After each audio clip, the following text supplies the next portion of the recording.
Барлықтарыңызға қайырлы күн. Гүлжанаттың асханасына қош келдіңіздер. Бүгін маклюбе дайындаймыз. Ол үшін бізге ет, қуыруға сұйық май, сәбіз, картоп, пияз, күріш қажет болады.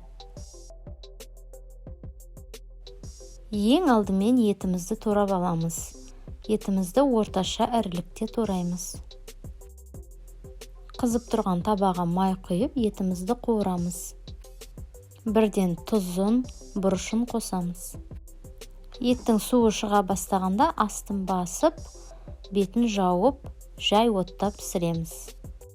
Суы толық тартылған кезде етіміз дайын болады.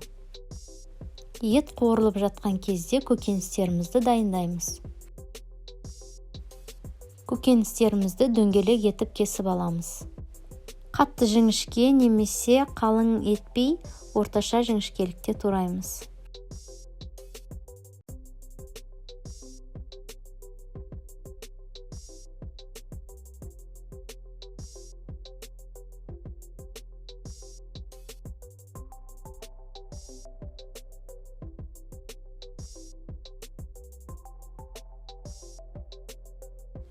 Барлығын турап болғаннан кейін майға қуырамыз.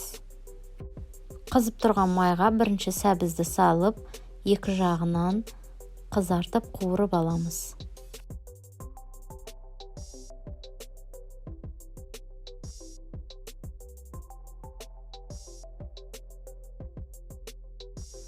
Содан соң осы майға дәл солай картопты да қуырып аламыз, қызартып. Егер баклажан болса, баклажанды да қуырса болады.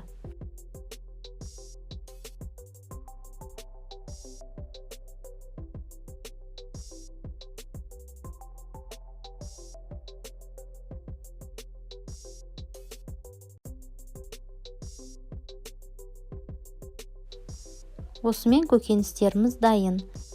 Осы уақытта етіміз де қуырылып дайын болды. Енді тамағымызды жинаймыз.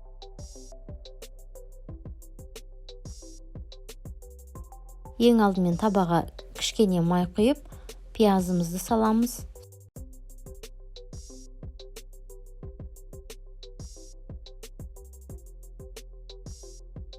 Содан кейін ет саламыз.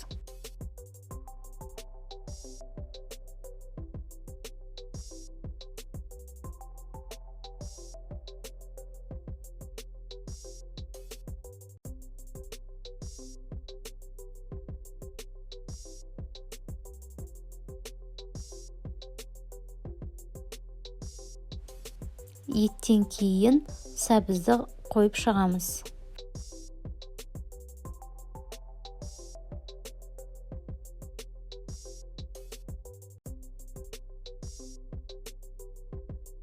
Дәміне қарай сәбізге тұз себеміз. Сәбізден кейін картоптарды орналастырамыз. Картопқа да дәміне қарай тұз себеміз.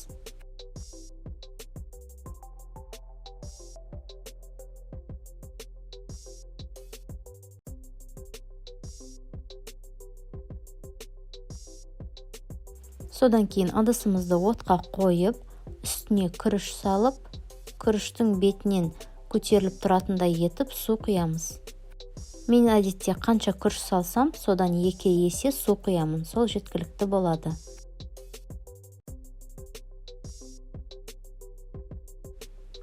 Суымызға тұз қосып, күрішке дәмдеуіштер қосамыз.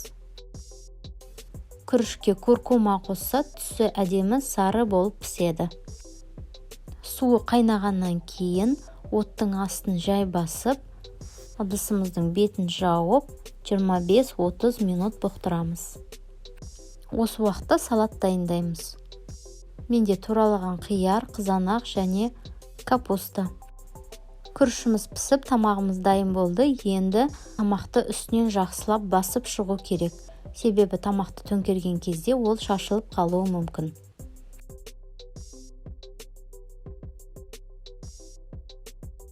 Тамақты салатын ыдысымызды табаның үстіне қойып, екеуін бірге ұстап төңкереміз. Содан кейін табаның үстінен ұрып шығу керек. Түптері жабысып қалып қалмас үшін.